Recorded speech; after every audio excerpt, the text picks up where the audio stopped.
मानव शारीरिकी में आज जो अध्याय पढ़ने वाले हैं मेरे द्वारा, वो है परिसंचरण तंत्र, शरीर द्रव्य और परिसंचरण, यानी हम बात करने वाले हैं सर्कुलेटरी सिस्टम की, परिसंचरण तंत्र की। ठीक है, जितना ज्यादा कवर कर पाएंगे कोशिश करेंगे इस चैप्टर को। आइए तो बच्चों, आज हम पढ़ने वाले हैं किसके बारे में? परिसंचरण तंत्र के बारे में, सर्कुलेटरी सिस्टम के बारे में कि व्हाट इज सर्कुलेटरी सिस्टम, क्या होता है परिसंचरण तंत्र। आइए स्टार्ट करते हैं बिना किसी टाइम वेस्टेज के। ठीक है, देखिए पिछले चैप्टर में आप लोगों ने पढ़ा था कि कहीं ना कहीं शरीर की गतिविधियों को, शरीर को कहीं ना कहीं गैसों की जरूरत होती है, ऑक्सीजन की जरूरत होती है। हाँ सर, होती है, श्वसन करने के लिए होती है, बिल्कुल होती है।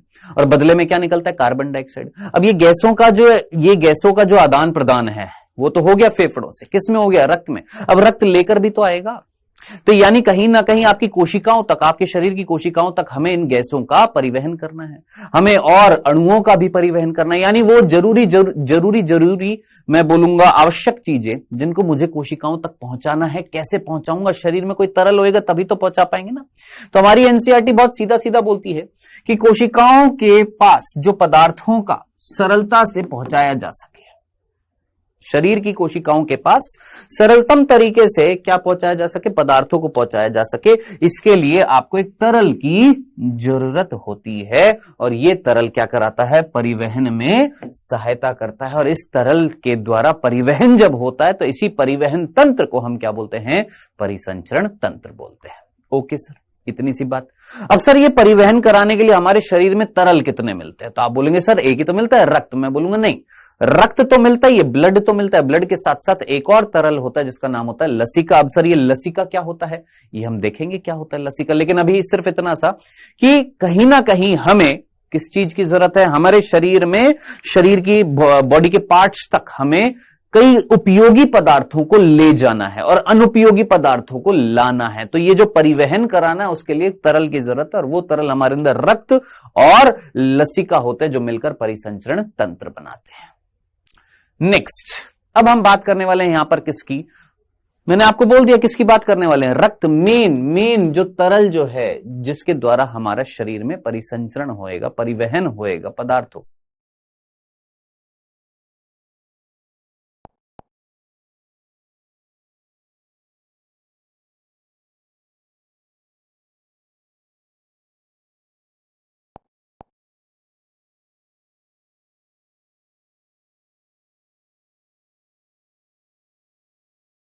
तो वो कौन है सर? रक्त। ये सर पीछे कौन भाग रहे हैं?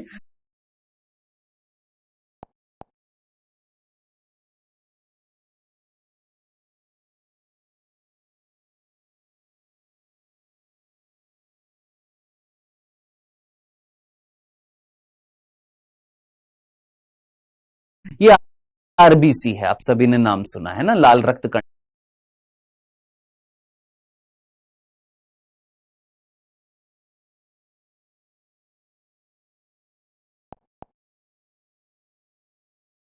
नलिका है सर, ये नली कौन है? ये रक्त नलिका है? तो आइए बात करते हैं यहां पर किसकी? रुधिर की, यानी रक्त की, यानी ब्लड की। देखिए रक्त जो होता है ये दो चीजों से मिलकर बना होता है, एक तो द्रव्य होता है, एक लिक्विड होता है। उस लिक्विड को हम क्या बोलते हैं? प्लाज्मा। और उस प्लाज्मा के अंदर क्या होती है? कोशिकाएं होती हैं। उन कोशिकाओं को हम बोलते हैं संगठित पदार्थ। क्या बोला? कि ब्लड क्या है? एक तरल है, लिक्विड है। उसमें जो लिक्विड पोर्शन जो है, तरल जो होता है, उसे हम क्या बोलते हैं? प्लाज्मा। और उस तरल में जो कोशिकाएं घूम रही हैं वो तीन प्रकार की होती है, आरबीसी, डब्ल्यूबीसी और प्लेटलेट्स। इन तीनों को मिलाकर क्या बोलते हैं? संगठित संरचना। सबसे पहले किसकी बात करेंगे बेटा जी? प्लाज्मा की। बहुत सिंपल तरीके से सिंपल चीजों को याद रखना है। सबसे पहली चीज, आपकी ब्लड का 55% पोर्शन जो है, 55% भाग जो है वो कौन बनाता है? प्लाज्मा बनाता है। यानी 100 ml रक्त में 55 ml कौन है? आपकी प्लाज्मा है। ओके सर, अब इस प्लाज्मा में है क्या सर? 90 to 92% क्या है? जल है। इस 55% भाग में क्या है? 90 से 92% क्या है? जल है। 6 to 8% क्या है? प्रोटीन है। क्या बोला? 90 से 92% क्या है बेटा? जल है। 6 to 8% क्या है? प्रोटीन है। सर कौन से प्रोटीन है? 3 प्रोटीन याद रखना है, फाइब्रिनोजन, ग्लोबुलिन और एल्ब्यूमिन। फाइब्रिनोजन, ग्लोबुलिन और एल्ब्यूमिन। सर क्या कार्य है? फाइब्रिनोजन भैया क्या करता है? रक्त का थक्का बनता है। जब कट जाता है उसके बाद, कटने के बाद ब्लड निकलता है, तो उस ब्लड निकलता रहता है क्या पूरी जिंदगी भर? नहीं, रुक जाता है ना। वो ब्लड की क्या हो जाती है? क्लॉटिंग हो जाती है, उसे हम बोलते हैं ब्लड, रक्त का थक्का जमा। तो रक्त के थक्का बनाने में सहायता करता है कौन? फाइब्रिनोजन। पहला। ग्लोबुलिन, आप सभी ने प्रतिरक्षा तंत्र पढ़ लिया, आपको याद नहीं आ रही? प्रतिरक्षी इम्यूनोग्लोबुलिन बोला था, आईजी इम्यूनोग्लोबुलिन, वो क्या थी? प्रोटीन ही तो थी। तो भैया ग्लोबुलिन क्या है? शरीर के प्रतिरक्षा तंत्र का निर्माण कर रही है। कौन? ग्लोबुलिन। और बचा कौन? एल्ब्यूमिन। एल्ब्यूमिन जो होती है ये शरीर के अंदर परासरण संतुलन करती है कि कौन कौन से आयनों को आना है, किसको जाना है। याद करिए कोशिका की झिल्ली में, याद करिए कोशिका की झिल्ली में कहीं ना कहीं कुछ प्रोटीन्स होते हैं जो निर्धारित करते हैं, चयन करते हैं, आने देना है कि नहीं आने देना, किसको आने देना, किसको नहीं आने देना। तो ये परासरण क्षमता को निर्धारित करने वाला जो प्रोटीन है उसका नाम है एल्ब्यूमिन। तो एल्ब्यूमिन परासरण क्षमता को निर्धारित करता है, ग्लोबुलिन आपका प्रतिरक्षा तंत्र का निर्माण करता है, फाइब्रिनोजन रक्त के थक्का जमाने में सहायता करता है। ये तीन प्रकार के प्रोटीन कहां पर मिल रहे हैं? प्लाज्मा में मिल रहे हैं। तो हमने क्या बोला कि भैया प्लाज्मा कुल रक्त का 55% पोर्शन बना रही है, जिसमें से 90 to 92% क्या है? वाटर है, जल है। 6 से 8% क्या है? प्रोटीन है। प्रोटीन मेनली ये तीन प्रकार के याद रखने, कौन कौन से? ग्लोबुलिन याद रखना, फाइब्रिनोजन और एल्ब्यूमिन, ये तीनों याद रखना, कार्य याद रखना। इसके अलावा और क्या मिल रहा है? सर इसके अलावा खनिज आयन मिल रहे हैं, जैसे sodium, calcium, magnesium, bicarbonate, chlorine, ये सारे आयंस भी मिल रहे हैं किसमें? प्लाज्मा में। और क्या मिल रहा है? ग्लूकोज भी मिल रहा है, अमीनो अम्ल भी मिल रहा है, लिपिड भी मिल रहे हैं, ये सारी चीजें भी मिल रही हैं किसमें? आपकी प्लाज्मा में। तो ये सब कुछ मिल रहा है किसमें? प्लाज्मा में मिल रहा है, याद रखना। ठीक है, अब ध्यान से सुनना, ध्यान से सुनिएगा। अब यहां पर क्या मैं ये नहीं बोल सकता, जैसे ये फाइब्रिनोजन जो है, फाइब्रिनोजन दिख रहा है, ये एक प्रोटीन किसमें सहायता कर रहा था? सर रक्त का थक्का बनाने में सहायता कर रहा था। हाँ सर। इसके अलावा, इसके अलावा, इसके अलावा, इसके अलावा, इसके अलावा, ध्यान से सुनना, इसके अलावा ये तो देखो प्लाज्मा में मिल रहा है ना, हम तो किसकी बात कर रहे हैं? रुधिर की। भाई रक्त में दो चीजें मिल रही हैं, एक प्लाज्मा और एक कोशिका। प्लाज्मा मिल रही है, कोशिका मिल रही है। कोशिका तीन प्रकार की हैं, आरबीसी, डब्ल्यूबीसी और प्लेटलेट्स। ठीक है, मैंने बोला जिसमें से प्लाज्मा में कुछ प्रोटीन है जो थक्का बनाने में सहायता करते हैं, हाँ करते हैं। उसके अलावा प्लेटलेट्स भी सहायता करती है। उसके अलावा प्लाज्मा में कैल्शियम होता है, ये भी सहायता करता है। मैंने बोला प्लाज्मा के प्रोटीन, ध्यान से सुनना, प्लाज्मा के प्रोटीन जैसे फाइब्रिनोजन, फाइब्रिनोजन और भी होते हैं, प्रोथ्रोम्बिन भी होंगे जो अभी अब थोड़ी देर में पढ़ेंगे, कैल्शियम और प्लेटलेट्स, ये सारे रक्त का थक्का बनाने में सहायता करते हैं। अब जरा सोचिए, रक्त में से अगर इन चीजों को निकाल दूं, थक्का बनाने वाले कारकों को निकाल दूं, तो ऐसे तरल को हम बोलते हैं, याद रखना, सीरम। भूल मत जाना, भूल ना जाइएगा। सीरम क्या होता है? कई बच्चे पूछते हैं सर सीरम क्या होता है? मैं सीधा बोलता हूं, भाई मेरे रक्त में कुछ ऐसी चीजें हैं जो ब्लड की क्लॉटिंग कराने के लिए जिम्मेदार है। जैसे कौन? प्लेटलेट्स। जैसे कौन? प्लाज्मा में उपस्थित प्रोटीन फाइब्रिनोजन। जैसे कौन? कैल्शियम। अगर मैं इन सबको रुधिर में से, रक्त में से निकाल दूंगा, तो जो तरल मेरे पास बचेगा उसको मैं क्या बोलूंगा? सीरम बोलूंगा। तो याद रखना, बिना स्कंदन या बिना थक्का कारकों के प्लाज्मा को, पर्टिकुलरली किसको? प्लाज्मा को, इस प्लाज्मा में से थक्का कारक हटा दिए हैं, प्लेटलेट्स हटा दी है, रक्त जो होएगा या रक्त में जो पर्टिकुलरली प्लाज्मा होएगी उसे हम क्या बोलेंगे? सीरम बोलेंगे। तो याद रखना, व्हाट इज सीरम, कि आपने कोशिकाएं तो है ही हैं, देखिए कोशिकाओं की तो हम बात ही नहीं कर रहे हैं, प्लेटलेट्स भी हटा दिए, डब्ल्यूबीसी, आरबीसी सब कुछ हटा देंगे।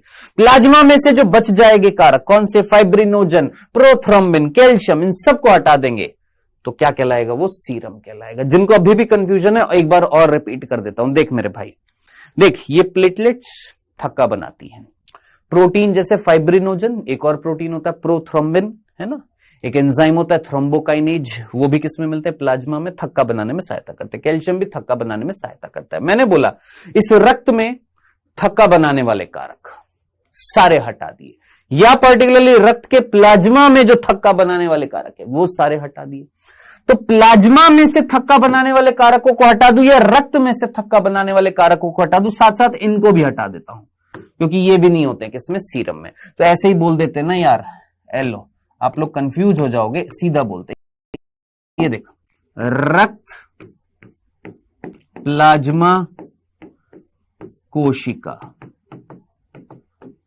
ठीक है, मैंने बोला रक्त का थक्का बनाना है। रक्त का थक्का बनाने के लिए क्या चाहिए? प्लाज्मा में उपस्थित कैल्शियम भी चाहिए, प्लाज्मा में उपस्थित प्रोटीन भी चाहिए, जैसे फाइब्रिनोजन,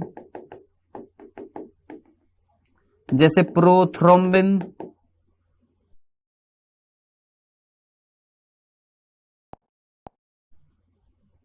ये आएगा अभी। और कोशिकाएं भी चाहिए। कौन सी? पर्टिकुलरली प्लेटलेट चाहिए, डब्ल्यूबीसी नहीं चाहिए, आरबीसी नहीं चाहिए, इनकी हम बात नहीं कर रहे, इनकी हम बात नहीं कर रहे। ये चाहिए, ये चाहिए, ये चाहिए, ये चाहिए रक्त का थक्का बनाने के लिए। ठीक है, चलो इनको हम साइड में रख देते, कोशिकाओं की तो हम बात ही नहीं कर रहे। मैं तो सिर्फ ये समझा रहा था कि रक्त का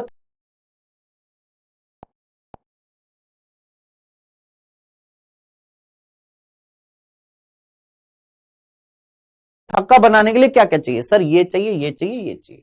अब मैं पर्टिकुलरली बोल रहा हूं कि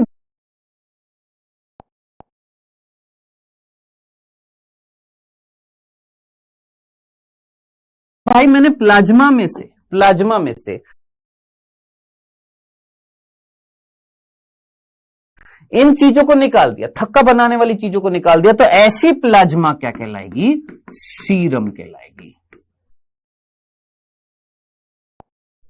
ठीक है, तो ये हमारी एनसीईआरटी में लिखा हुआ है। लेकिन जब हम डिटेल में पढ़ते तो हम ये बोलते हैं ब्लड विदाउट क्लॉटिंग फैक्टर। अंग्रेजी में एक वर्ड होता है क्या?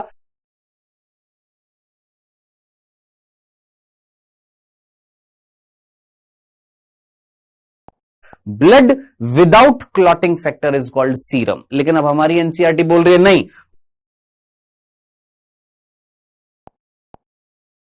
Plasma without clotting factor is called serum. It's okay, हम उसकी बात मानेंगे।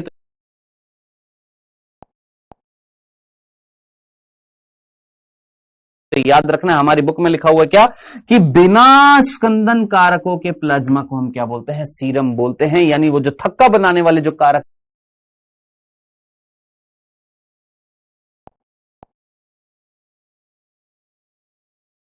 जो थे उनको हटा दे तो वो क्या कहलाएगा? प्लाज्मा क्या कहलाएगा? सीरम।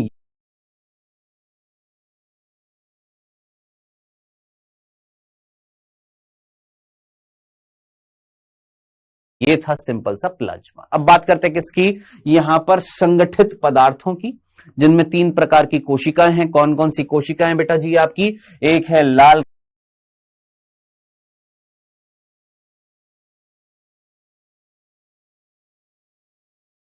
रक्त कणिका एरिथ्रोसाइट, एक है श्वेत रक्त कणिकाएं ल्यूकोसाइट, और एक है पट्टिकाणु यानी प्लेटलेट्स। ये 3 प्रकार की कोशिकाएं हम पढ़ने वाले हैं, जो मिलकर कितना प्रतिशत भाग बनाएंगी भाई? 55%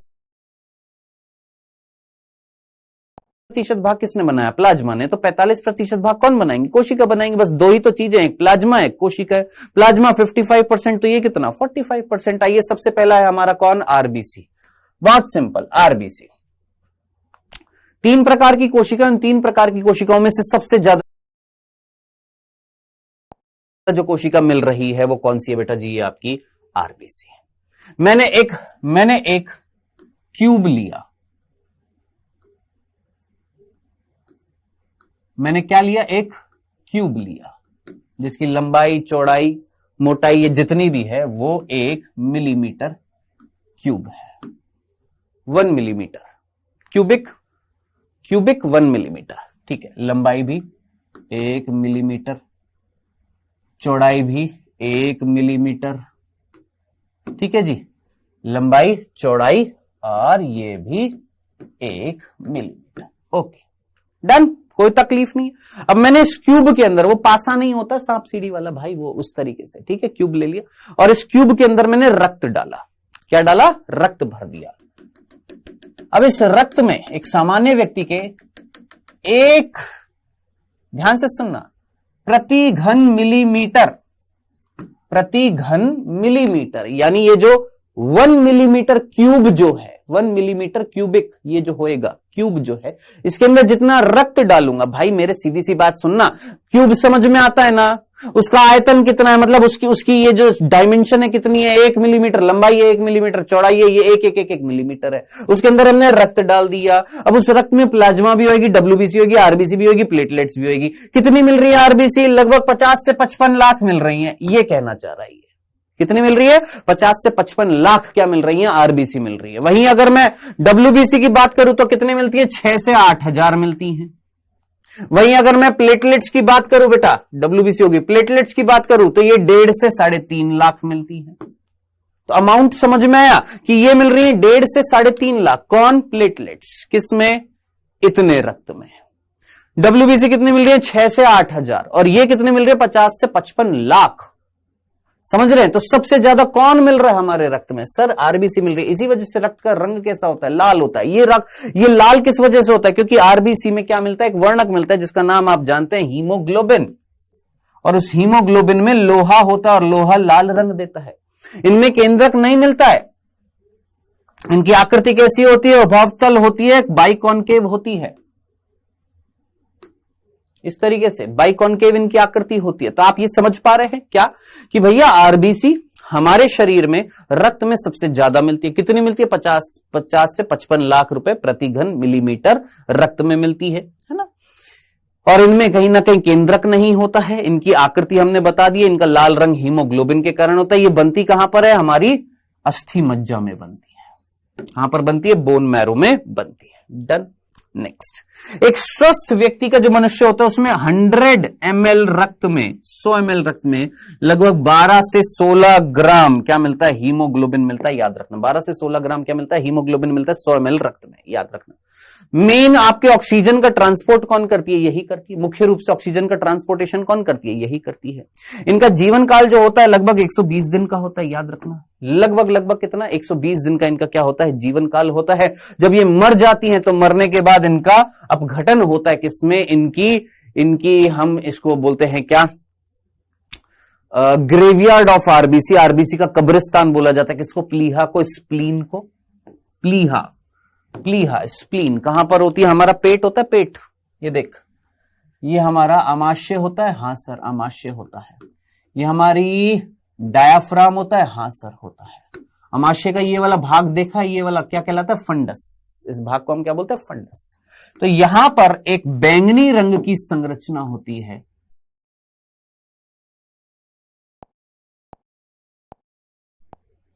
एक बैंगनी रंग की संरचना होती है जिसका नाम होता है प्लीहा। ठीक है। और इसी प्लीहा में बेटा जी याद रखना, जो आरबीसी मर जाती है उनको लाकर यहां पर डाल दिया जाता है। जहां उनका भक्षण होता है उनको खत्म कर दिया जाता है।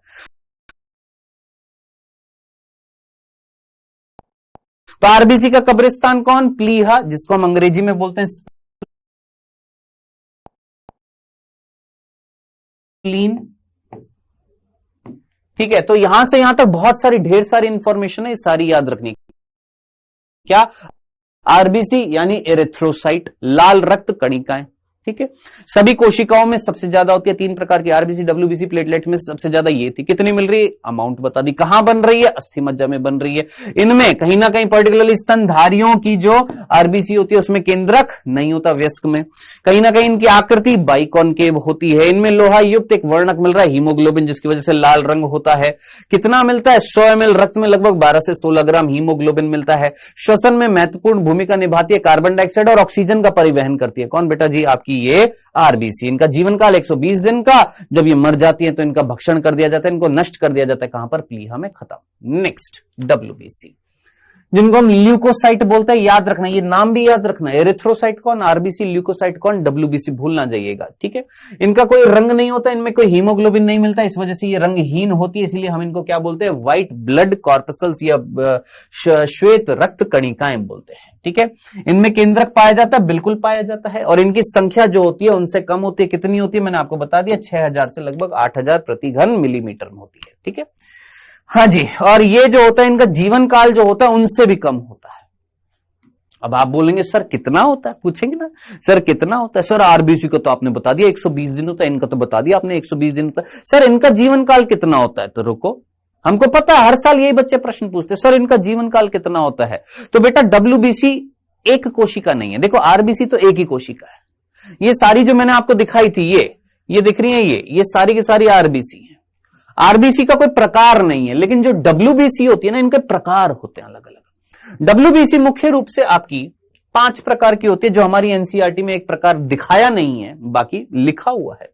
एक होती है कौन सी बेटा जी? ओसिनोफिल, बेसोफिल, न्यूट्रोफिल।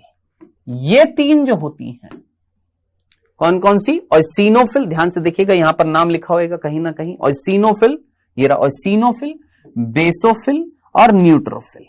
ये 3 जो होती है, इनको हम बोलते हैं ग्रेन्युलोसाइट, कणी काणु, कणी काणु। जबकि आपकी एक ग्रेन्युलोसाइट जो होती है, लिम्फोसाइट और मोनोसाइट, अकणिकीय कोशिका कहलाती है। कहा सर समझ नहीं आया? देख, ये कहलाती है कणिकीय, ठीक है। ये है लिम्फोसाइट, स्पेलिंग भी मिस्टेक हमारी एनसीईआरटी में, लिम्फोसाइट है ये। और ये 2 प्रकार की होती है, एक होती है बी लिम्फोसाइट, एक होती है टी लिम्फोसाइट, ये ऑलरेडी आप पढ़ चुके हैं, ठीक है। और एक होती है मोनोसाइट। तो मोनोसाइट और लिम्फोसाइट, मोनोसाइट और लिम्फोसाइट, इनको हम बोलते हैं क्या? अकणिकीय।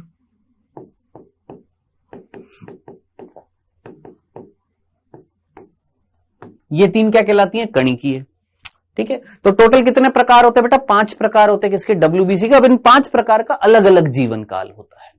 जैसे सपोज मैं आपको बताता हूं, यहां पर ये जो हमारी मोनोसाइट जो होती है, मोनोसाइट का कुछ घंटों का होता है, कुछ आवर्स का होता है जीवन काल। वहीं न्यूट्रोफिल्स की अगर मैं बात करूं तो इनका कुछ दिनों का होता है। वहीं अगर मैं लिम्फोसाइट की बात करूं तो इनका लगभग 20 से 21 दिन का होता है। तो अलग अलग आपकी WBC का अलग अलग जीवन काल होता है, इसलिए कोई निश्चित नहीं बोलेंगे कि भाई इतना जीवन काल है, 120 दिन है, क्यों भाई 5 प्रकार है ना, अलग अलग का जीवन काल अलग अलग होता है। सर अलग अलग का बता दो, जरूरत ही नहीं है भाई, मेरे कोई नहीं पूछ रहा है आपसे। बस ये जरूर याद रखना, इनका जीवन काल जो है RBC से कम होता है, उनका 120 दिन है। इनका एवरेज जो हम देखते हैं, एवरेज औसतन जो होता है, ये कुछ दिनों का हो सकता है, कुछ घंटों का भी हो सकता है, ठीक है। सो सर यहां पर कुल मिलाकर ये 5 प्रकार की होती है, कौन सी? आपकी ल्यूकोसाइट यानी WBC, ठीक है। अब इन 5 प्रकार का कार्य क्या होता है, जरा ध्यान से देखिएगा। इसमें सबसे ज्यादा जो संख्या जो है वो याद रखनी है आपने, किसकी है? न्यूट्रोफिल्स की। सबसे ज्यादा संख्या कितना? 60 to 65% कौन होता है बेटा जी? याद रखना, न्यूट्रोफिल्स। और सबसे कम संख्या है किसकी? बेसोफिल की, लगभग 0.5 से 1% होती है, याद रखना। सबसे ज्यादा कौन? न्यूट्रोफिल। सबसे कम कौन? बेसोफिल। परसेंटेज, अभी पहले परसेंटेज खत्म कर लेते, फिर कार्य देखेंगे। मोनोसाइट जो होता है ये लगभग 6 से 8%। मोनोसाइट कितना? 6 से 8%। और सीनोफिल 2 से 3% और लिम्फोसाइट 20 से 25%, क्योंकि यहां पर परसेंटेज से क्वेश्चन आते हैं, याद रखना। सबसे ज्यादा 60 to 65% कौन? न्यूट्रोफिल। 0.5 से 1% कौन? बेसोफिल। खत्म, सबसे ज्यादा मिल गई, सबसे कम मिल गई, ओके। बची कौन? 3, कौन कौन सी? मोनोसाइट और सीनोफिल, लिम्फोसाइट। मोनोसाइट 6 से 8, लिम्फोसाइट 20 से 25 और सीनोफिल 2 से 3। आराम से याद हो जाएगा, आराम से याद हो जाएगा, टेंशन लेने की जरूरत नहीं है, एक बार पढ़ेंगे आराम से याद हो जाएगा, ठीक है। इसको चार्ट बनाकर इस तरीके से लिखेंगे, देखो। न्यूट्रोफिल 60 to 65%, बेसोफिल 0.5 से 1%। सिंपल याद हो जाएगा, सबसे ज्यादा सबसे कम। फिर उसके बाद कौन सा बचा आपका? और उसके बाद ओसिनोफिल्स बेटा 2 से 3%, ओसिनोफिल्स 2 से 3%। ये तो हो गए हमारे कौन से? ग्रेन्युलोसाइट यानी कणिकीय कोशिकाएं। अकणिकीय यानी आपका कौन सा हो गया? लिम्फोसाइट और मोनोसाइट। लिम्फोसाइट 20 से 25%, देखिए लिखा हुआ 20 से 25%। कौन? आपकी लिम्फोसाइट। और मोनोसाइट 2 से 3%। सॉरी, मोनोसाइट आपकी कितनी? 6 से 8%। तो इस तरीके से आप लिख लेंगे, याद हो जाएगा। परसेंटेज सबसे पहले आपने याद रखनी है। अब बात करते हैं इनका कार्य। देखिए इसमें से जो पर्टिकुलरली न्यूट्रोफिल है, न्यूट्रोफिल जो है, याद रखना, कौन सी? न्यूट्रोफिल और मोनोसाइट। कौन सी? न्यूट्रोफिल और ये मोनोसाइट। इनका मेजरली काम होता है भक्षण करना, मार देना। तो ये क्या कहलाती है? भक्षण कोशिका, ये मार देती है। ये दोनों तो क्या कर देती है? मार देती है। ठीक है, जो भी बाहरी कारक प्रतिजन हमारे शरीर में आता है उसको मार देती है। उसके अलावा ध्यान से सुनना, बेसोफिल जो होती है, ये बेसोफिल बहुत इंपॉर्टेंट है। ये बेसोफिल कुछ पदार्थ निकालती है जैसे हिस्टामिन, सेरोटोनिन, हेपेरिन।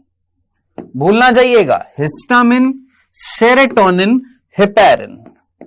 ठीक है, हेपेरिन जो होता है ये कहीं ना कहीं शरीर के अंदर अंदरूनी रक्त के थक्के को तोड़ते हैं। कौन? हेपेरिन।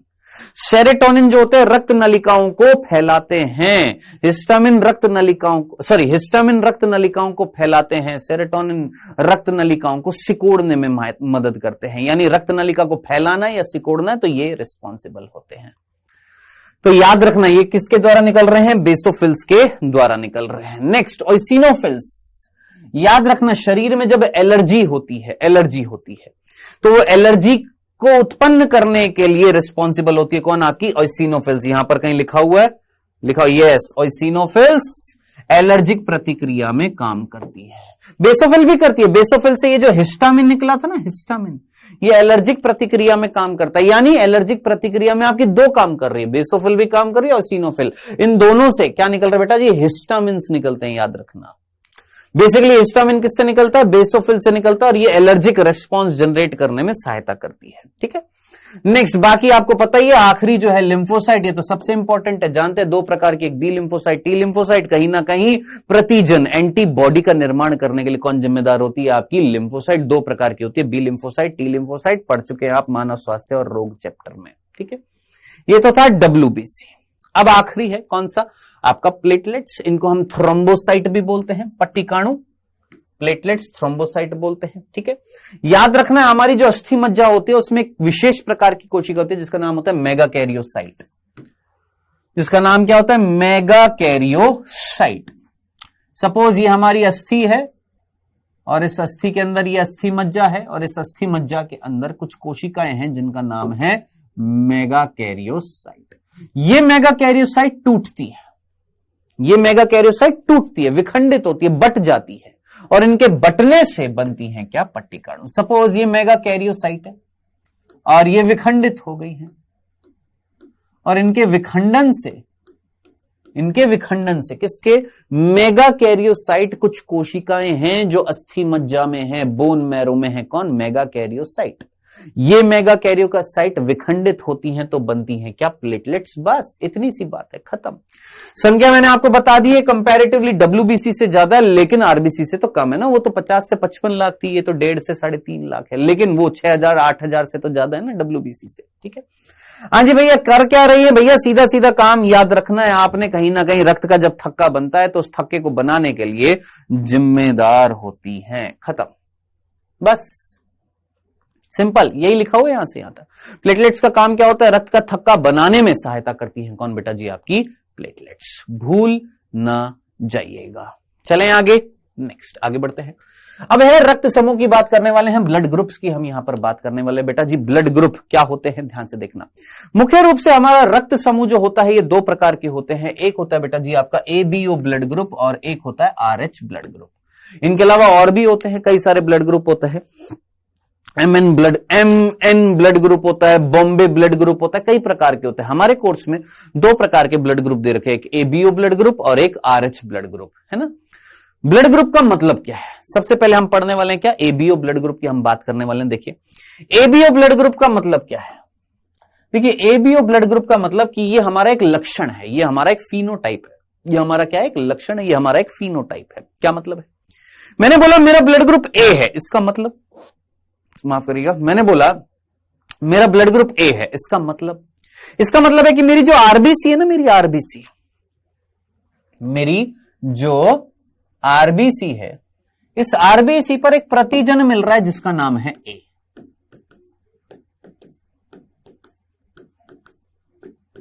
क्या बोला? मैंने बोला मेरा ब्लड ग्रुप A कब कहलाएगा? जब मेरे अंदर मेरी RBC के ऊपर प्रतिजन मिलेंगे, उसकी सरफेस पर प्रोटीन्स मिलेंगे। प्रोटीन्स कौन से? ए प्रोटीन्स, ए प्रतिजन। तो मैं क्या बोलूंगा? मेरा ब्लड ग्रुप क्या है? ए है।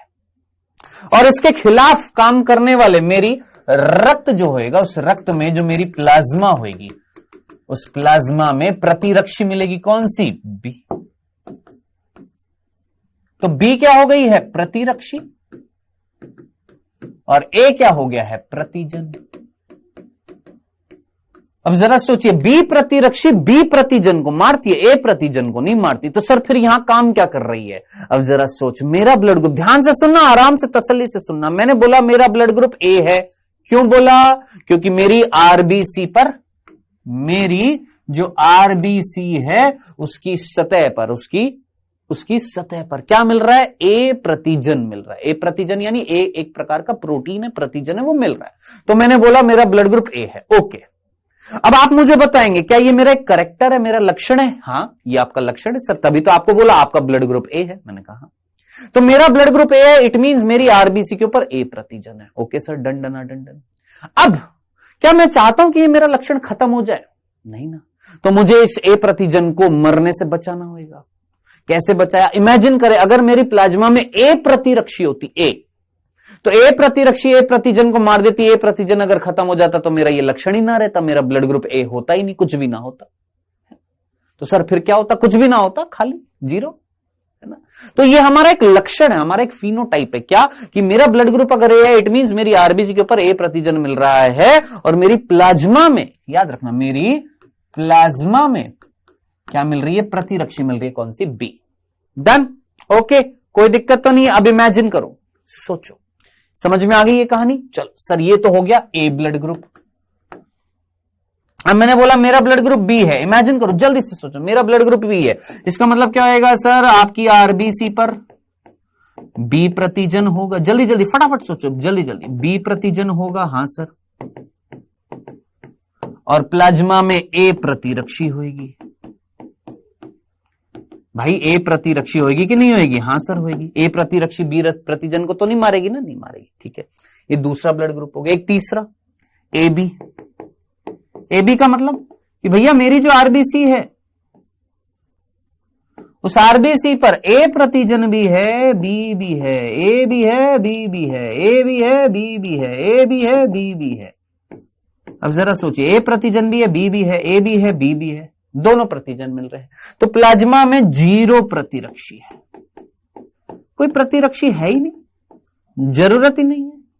जब आपने दोनों प्रतिजन को यहां पर ठोक दिया, लगा दिया, तो प्रतिरक्षी की जरूरत नहीं है। जीरो, ओ मतलब जीरो प्रतिरक्षी है। एक चौथी कंडीशन और आती है, अगर यहां पर जगह मिले तो, यहां पर तो नहीं है, यहां पर बता देता हूं। चौथी कंडीशन ओ रक्त समूह, एक्चुअली ओ नहीं है, ये जीरो है। क्या मतलब है? आरबीसी पर, इधर नीचे ना देखिएगा, अभी जीरो प्रतिजन है। आरबीसी पर कोई प्रतिजन है ही नहीं, आरबीसी पर कोई प्रतिजन नहीं है, लेकिन प्लाज्मा में ए और बी दोनों प्रतिरक्षी है। प्रतिरक्षी ए भी है, बी भी है, किसमें? प्लाज्मा में, ठीक है।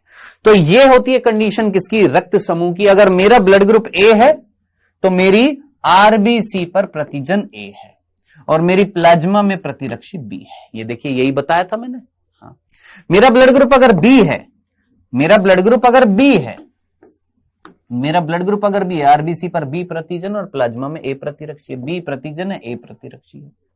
मेरा ब्लड ग्रुप अगर ए बी है तो मेरा ब्लड ग्रुप अगर ए बी है तो मेरी आरबीसी पर दोनों प्रतिजन है, ए भी है, बी भी है, लेकिन कोई भी प्रतिरक्षी नहीं है। ये देखो, जीरो प्रतिरक्षी अनुपस्थित है, कोई प्रतिरक्षी नहीं है। मेरा ब्लड ग्रुप अगर जीरो है, जीरो यानी ओ है, ओ मतलब जीरो है, तो यानी मेरी आरबीसी पर कोई जीरो प्रतिजन है। जीरो यानी है ही नहीं, प्रतिजन है ही नहीं, लेकिन प्रतिरक्षी कौन सी? ए बी है और बी भी है, ठीक है। तो ये चीज आपने याद रखनी है, भूलना नहीं है, याद रखना। ये हमारा कौन सा? A B blood group. अब आप जानते हैं कि जो ए बी ब्लड ग्रुप है वो सबसे ब्लड ले सकता है, ए बी से भी ले सकता है, ए से भी, बी से भी, ओ से भी। ए जो है वो ए से ले सकता है, ओ से ले सकता है। बी जो है वो बी से ले सकता है, ओ से ले सकता है। ओ केवल ओ से लेगा। अब जरा सोचिएगा, दिमाग लगाइए, देखने के बाद आपको सर्वग्राही कौन दिख रहा है? सर्वग्राही जो सबसे ले सकता है कौन सा है? सर जी, ए बी जो है ये तो हो गया सर्वग्राही, ग्रहण कर रहा है, सभी से ले रहा है, ए से, बी से, ए बी से, ओ से, चारों से ले रहा है। और ओ जो है ये सर्वदाता है, यूनिवर्सल डोनर है। देखिएगा ओ खुद को तो दे ही रहा है, इधर भी दे रहा है, इधर भी दे रहा है, इधर भी दे रहा है, यानी ओ सबको दे रहा है, ए बी सबसे ले रहा है। ये सिंपल सी बात आपको समझ में आ जानी चाहिए। यही चीज यहां पर लिखी हुई है बेटा जी, यहां पर कौन सबसे ले रहा है, कौन सबको दे रहा है, कौन सर्वदाता है, कौन सर्वग्राही है, ये चीज यहां पर लिखी हुई है। ठीक है, हाँ जी, ए बी जो है सर्वग्राही है ना, और ओ जो है वो सर्वदाता है। डन। अब है दूसरा RH रक्त समूह। सर ये क्या है? हमें एक बात बताइए, हम बोलते हैं, जैसे मैंने तुमसे पूछा तुम्हारा ब्लड ग्रुप क्या है, तुम क्या बोलोगे?